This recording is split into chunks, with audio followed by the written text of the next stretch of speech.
Hello guys, আজকে আপনাদের দেখাবো কিভাবে পানির মধ্যে আগুন লাগানো যায়।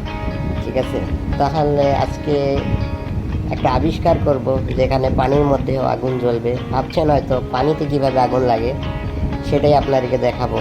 তা আপাতত এটাকে একটু ডেকোরেশন করার জন্য, যাতে জিনিসটা সুন্দর দেখায়, সেগুলোর জন্য একটু জিনিসপত্র গুছিয়ে নিলাম।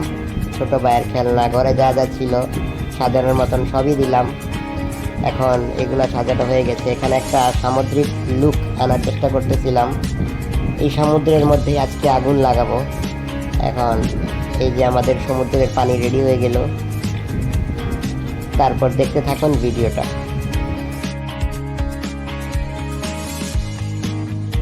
আসলে আগুনটা লাগাবো এইটা দিয়ে, এই যে এই সবুজ সবুজ লিকুইড।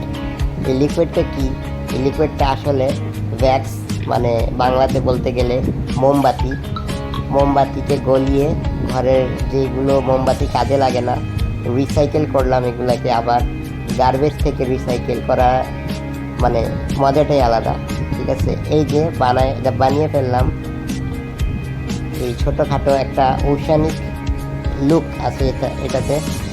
ঠিক আছে, যে মনে হচ্ছে সমুদ্রের ভিতরে জিনিসগুলো সাঁতার কাটতেছে। আর এটা আমি একটা ভিডিওতে দেখে নিজের ঘরে বানানোর চেষ্টা করলাম, শেষমেশ বানিয়ে ফেললাম। বেশি কথা বাড়াবো না, ভিডিওটা দেখেন আর এনজয় করেন। মানে মোমবাতিতে আগুন ধরানোর পরে এত সুন্দরভাবে জ্বলতেছে যে বলার বাইরে। জাস্ট একটা তীরের মতন একটা ছোট্ট আগুনের ফুলকি, মানে নর্মাল মোমবাতিও এত সুন্দর করে জ্বলে না। ঠিক আছে, যত ফিলিং আসতেছে, এটা যদি হাতি নিয়ে আপনি দেখতে পারতেন, মানে বলার বাইরে যে সৌন্দর্যটা কত। এখন শোটা এনজয় করেন, আমি ব্যাকগ্রাউন্ড মিউজিকটা লাগিয়ে দিচ্ছি, আপনারা এটা এনজয় করেন।